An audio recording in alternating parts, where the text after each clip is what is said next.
You're listening to the Self-Made is a Myth, Make a Difference Together show with your host, Coach Tim Campsall, where we talk with successful business owners to hear the stories of their journeys in building their successful businesses. And more importantly, we recognize the folks who help them excel because we know that achieving business success is not something we can do on our own.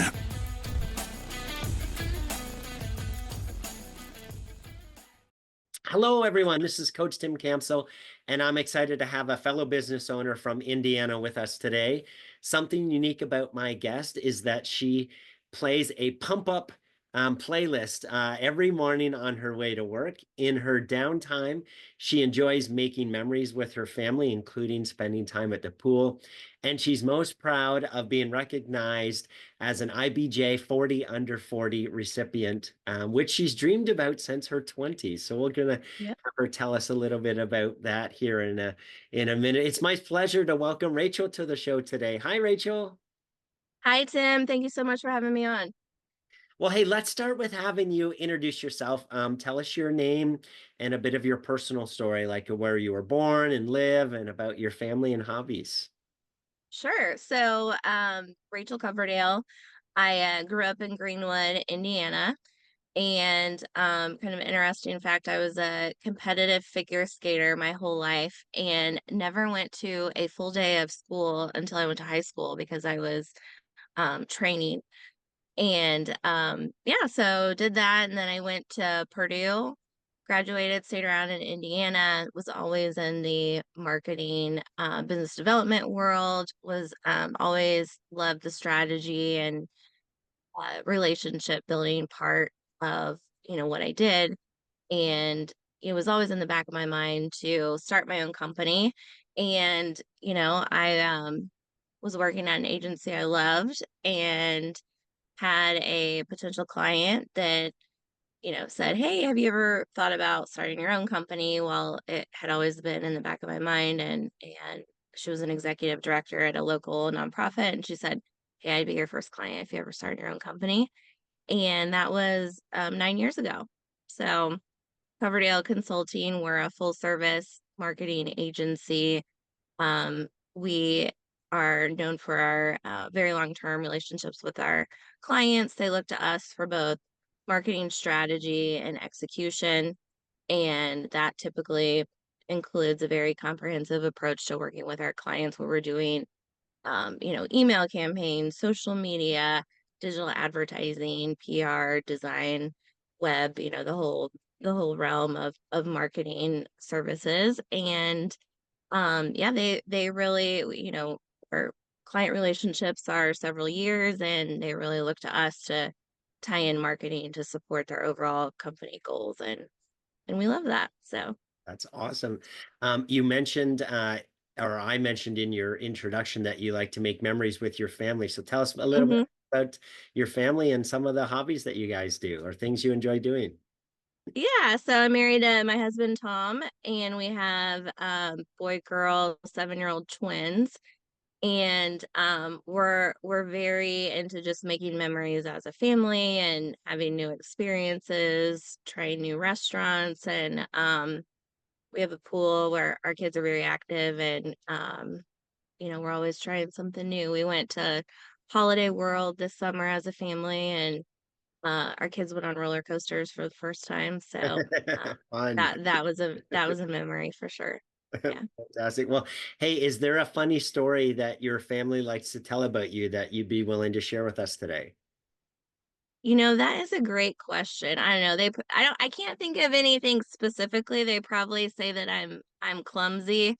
I This is kind of funny now, but my son had a football game the other weekend, and I ran into McDonald's to grab a drink before his game, and I slipped and fell down in the middle of McDonald's. Oh And I no. was in there, yeah, I was in there by myself. Everyone was just staring at me. I was okay, but my husband I came to the car and I was like, "I fell down in front of everyone," and I hurt my shoulder a little bit, and he came in and he was like, "Who's in charge around here?" I don't know. We all think it's funny now, but um, just things like that are always happening, and we just look back and laugh. Yeah. So I want to have you tell me a little bit more about, how the business come about, and more importantly, at what point did you have the confidence that you could run your own business? That's a great question. The last agency I was at, I had a great boss, a great mentor, and she was very supportive of me going out on my own. I didn't know what I wanted to do exactly in terms of, did I just want to be more of like a contractor freelancer, and help companies that way, or did I want to grow a business and have employees? Mm. Um, I was a little unsure, but I just thought, you know what, I'm gonna go for it. And if it doesn't work out, I'll just go back to doing what I was doing before. So I started my company in my spare bedroom of our house 9 years ago. Had our twins 2 years into having a company, which seems crazy looking back on it. But I just did it, and I worked really hard. I focused on building really good relationships and focused on um, getting clients, around here in Hamilton County and Indianapolis, and more of a drivable distance, because I always knew that relationship part was going to be so important to whatever I was doing. Um, and then I met my vice president, Andrew Greider. Um, I was a contractor on an account, and so was he. Um, and I didn't have any employees yet at the time. This was about 6 years ago. And I knew he had all of the strengths that I didn't have. And we shared a lot of the same values in terms of, you know, being a hard worker and valuing the relationships with clients and doing the right thing and working hard and, doing what you say you're going to do and all those things. So I kind of pestered him for a few months until he agreed to come work with me. And it just made a lot of sense. And then what's funny is recently Andrew and I just read the book Rocket Fuel, which is a EOS book, if you're familiar with EOS. Yep. And it's all about that relationship between a visionary and an integrator, and how that's so important for a successful company. And I guess, all those years we were doing it and didn't even know what we were doing. Yeah. So yeah, so we just organically built the company together, and now we're a team of 12, and yeah, just having a lot of fun. So Fantastic. That is awesome. So, earlier in the introduction, I talked about the fact that you were a 40 under 40. So congratulations. Tell us a thank little you. bit more about that, and that you aspired to have that since you were in your 20s. Yeah, so I remember being at my first job out of college at an agency. They're more video production, and at the time it really wasn't the thing where social media was even something that was incorporated in companies yet. Um, and they were trying to evolve and to more so what their clients were needing in a more modern marketing world.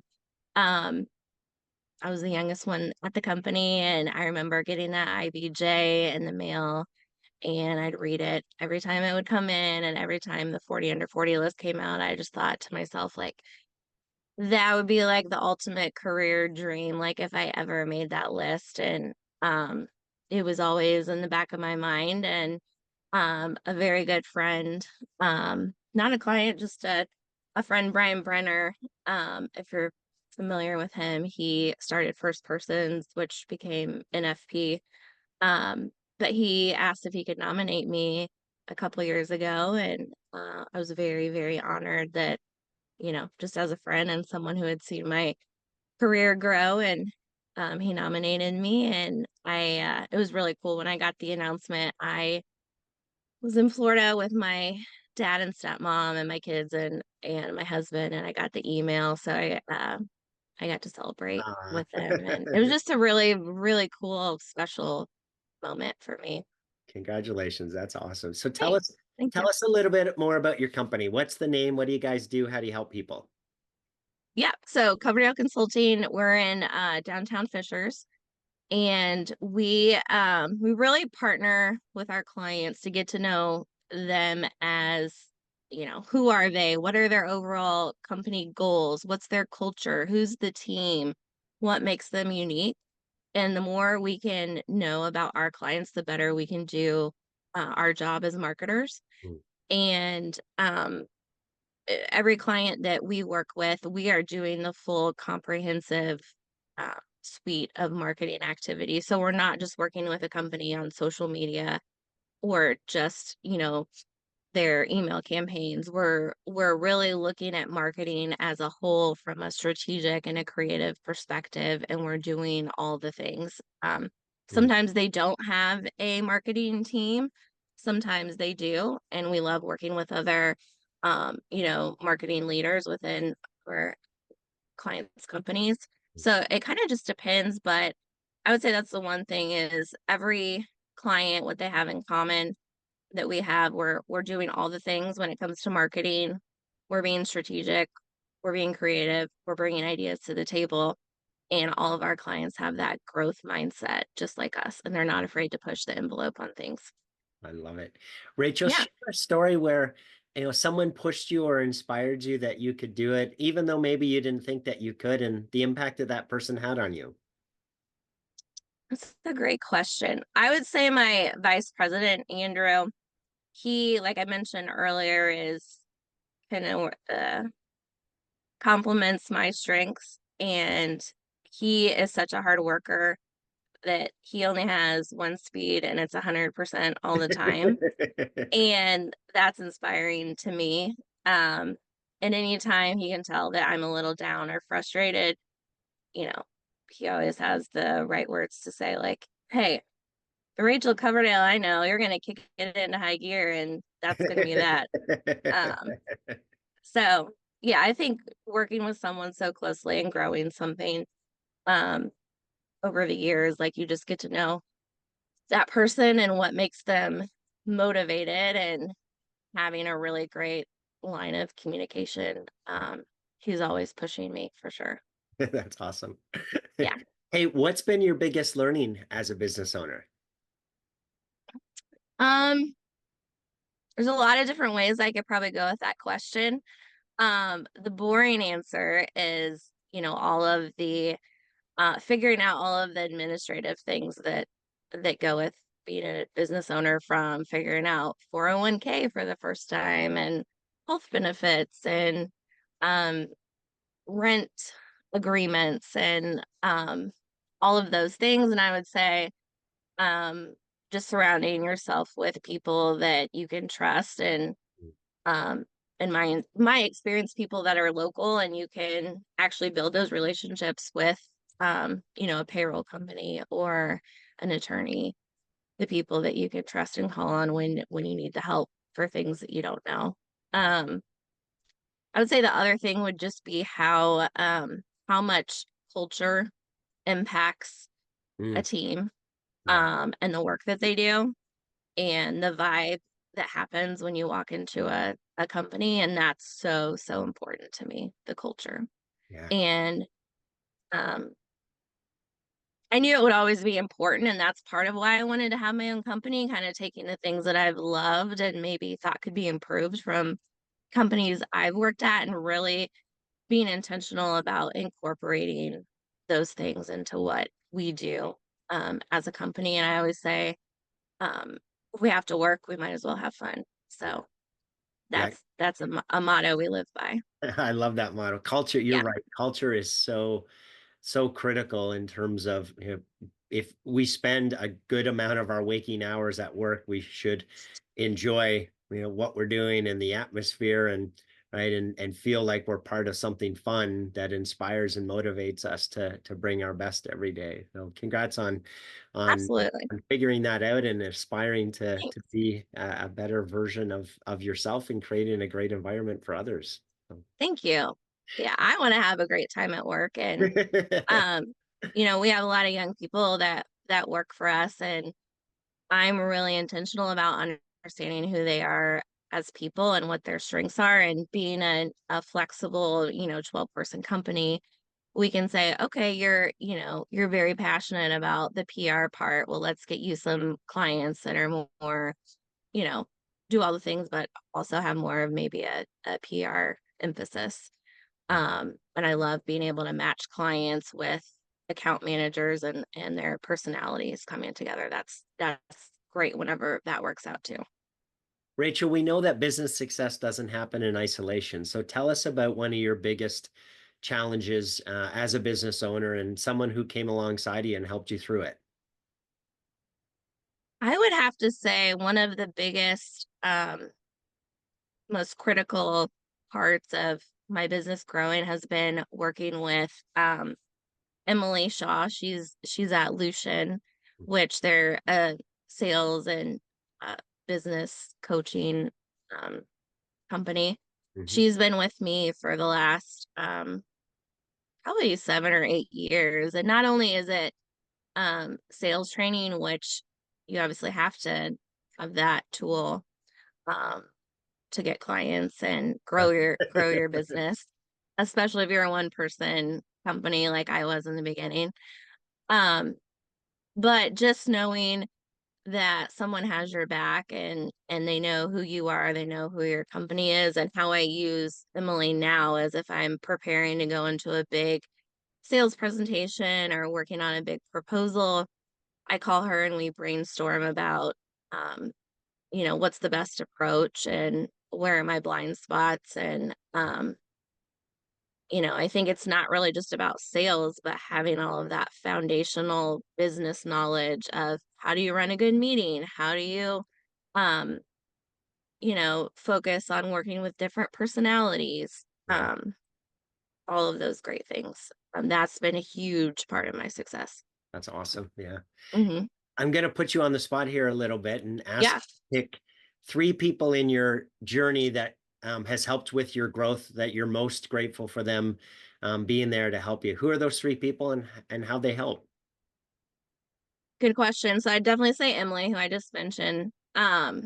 She's been great at just helping me identify blind spots that I have, keep working on the foundational sales and business skills that I continue to need to get better at. Um, Probably say my husband and my dad, they're the two people that I know I can always call on my way home from work and kind of, run down what happened in the day or what I'm working on. And they're both always cheering me on and have my back and, great listeners. Um, and then, okay, the third one, I'm going to go a little unconventional here. I'm going to say that, because our client relationships last for so many years, um, most of our clients are doing probably 10 million or more in revenue.